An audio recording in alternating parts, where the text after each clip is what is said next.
All right, guys, welcome on back. This is the virtual face-off portion of Rough N Rowdy. We got two animals. Here today. Animals inside the ring, at least. And it's an interesting fight because we have them both fighting at weights that they're not necessarily used to fighting at. So this is going to be a light heavyweight champion, and we have a hugely familiar face in the Rough N Rowdy world with Bobby Lights Out Laing in the one corner. Bobby is 9-0. He's got some big wins, 2 wins over Pac-Man Jones. He would beat Travis Turman, a couple of other guys, and also beat the balls out of a very confused Big Dick Booty Daddy, I think in Rough N Rowdy 18. Now on the other side, we have Michael Make It Happen Brown. So I spent a little bit of time with Michael in the last Rough N Rowdy, and this guy is one of the more polished boxers in Rough N Rowdy that you're going to see. We have him as 2-0 at Rough N Rowdy, but he's got more experience outside of our tournament, which I'm not going to mention because I don't give people free press. The thing is here is that there is a little bit of bad blood. These guys, on top of having to fight each other, I think they want to beat the shit out of each other. Listen, Bobby, I'm going to let you go first. What's going on with this fight? How's the prep? How do you see your opponent? You're coming down from heavyweight to light heavyweight. Opponent's coming up from middle to light heavyweight. How's the prep? What are we seeing before we get into the ring? Same prep as always. It makes no difference to me. It's, just another fight. It's just another opponent. I do the same thing every time. I just train to win, and I go in there and win. Fight at light heavyweight, it's no big deal for me. I've done it twice already against Pac-Man. Both times I fought Pac-Man, I had to go down to 175. No big deal, weight cut. This time it's going to be 180. Same thing, five extra pounds for me. It's no big deal. I can do that fucking with my eyes closed. So it makes no difference to me whether I'm cruiserweight, light heavyweight. I don't give a fuck. I'm going to go in there. I'm going to win the fight one way or another. That's all I care about. And Mike, what about you? How you feeling as you're leading up into this fight? It's going to be the second to last fight of the night. Cherry Bomb is going to be going off as the last and main event. But how do you feel going into this? How you feeling? How's the training going? I feel impeccable, man. I've been traveling all over the state, sparring different guys, getting a bunch of different looks. I've gained a bunch of weight for this fight. I've gained about almost 20 pounds. So have I. Yeah, I feel it, man. So you, there you go. Maybe a little bit different weight though. I think my weight might be a little bit more muscle. No offense, large. Okay. But I've been training my ass off. You know what I mean? I know Bobby's a tough guy and stuff like that, but I think I have something he don't have, and that's the inside dog inside me. You know what I mean? I'm mean, I'm strong, I'm fast, and I live and breathe this stuff. I've been doing this since I was 12 years old. You know what I mean? Inside the ring, outside the ring, back and forth. So then, Mike, I'm bringing some heat. Let me ask you. Why is it that why is it that Bobby then called you a peasant and a crackhead? Where the fuck does that come from? I don't think he called me a crackhead. I think he called the people I fought in jail crackheads. Oh, okay. That's correct. I called, let me please clear it up, Bobby. Set the record straight. I said the people he fought in jail were more than likely crackheads, and I'm not impressed by any victories over fucking crackheads in a cell. That doesn't mean shit to me. I care about wins in the fucking boxing ring. You know what I mean? Fucking jail fights against a fucking crackhead strung out junkie doesn't mean fucking shit. Now, so I don't care about that. So stop bragging about it. You're discounting this guy's time that he spent in the clink, the hard nickel that he had done for manslaughter. I mean, this isn't anything that I'm overly making fun of. I'm just trying to pump it up a little bit. But you're going against a guy who was essentially convicted of manslaughter. Am I putting words in anyone's mouth here? I mean, it does add to a certain degree of toughness. It doesn't matter. When you put gloves on and get in the ring, nothing in your past life matters. Nothing you did outside that ring matters. The only thing that matters is you and the other guy in the ring with gloves on, who's going to fucking come out on top. I don't give a fuck who I'm fighting. I always find a way to come on top. It's just how it is. I'm 9-0 for a reason. I'm the best fighter in Rough N Rowdy, period. And I'm going to prove that again on March 3rd when I become 10-0. Plain and simple. See, the thing is though, manslaughter, all that, and in reality, that was all a complete accident for me. You know what I mean? I did not mean for that to happen, the whole situation that occurred. The thing is, I was a badass before I ever got incarcerated. You know what I mean? I was fighting people way before I got incarcerated. I've been fighting, literally, I started training fighting boxing when I was 12 years old.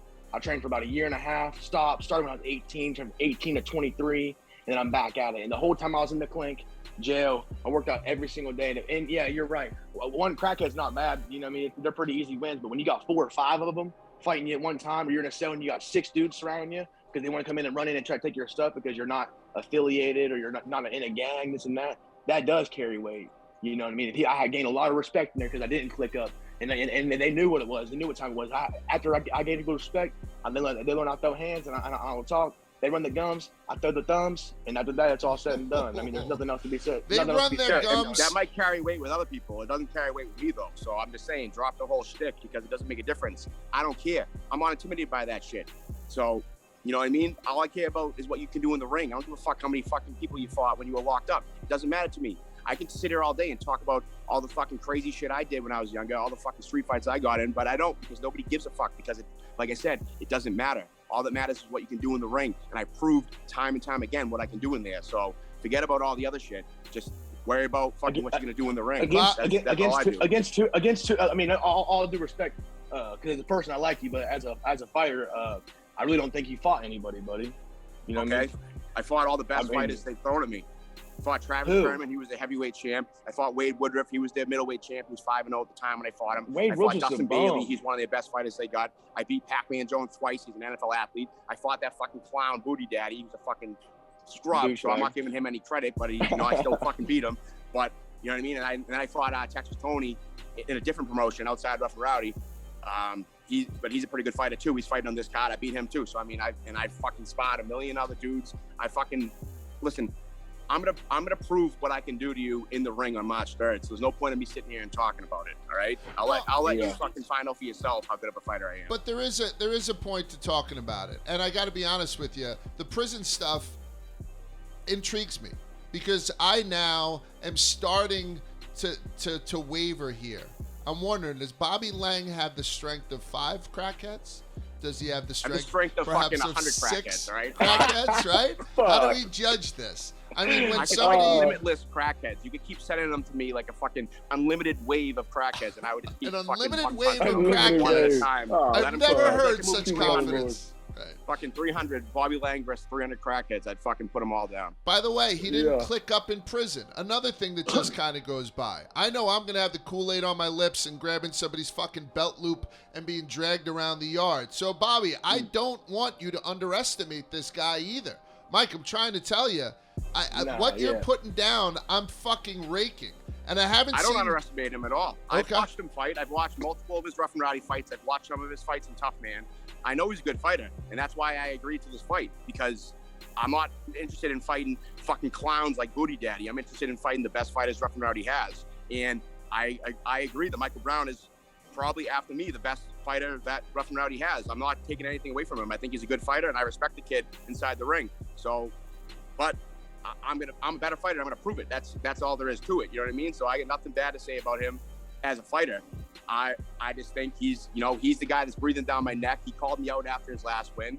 You know what I mean? Listen, I'm a fucking apex predator. I don't let people gain momentum. When I see someone breathing down my neck, I fucking crush them right where they stand. And this kid's coming for me? Good. Fucking say less. Let's do it. That's what I fucking told the promoter. And now here we are. Fucking almost time to fight. So I'm not going to let this guy keep gaining steam, gaining momentum, fucking become a legitimate threat. I'm gonna fucking crush him now before he can even fucking get going. You know what I mean? Let's go to the tail of the tape. I'm gonna cut you off there. Let's go to the tail of the tape a little bit. You guys are coming in basically the same weight, and I think you're almost the same height. Bobby, you don't have that big of a height difference over Mike. I think an inch or two is it. But how about, and I'm gonna talk to you about this, Mike. What about this crazy ass West Virginia crowd getting behind one of their hometown boys? Is that something that's an X factor? Is that another crackhead fact that I sort of have to factor into this type of thing? Because this isn't up in fucking Braintree.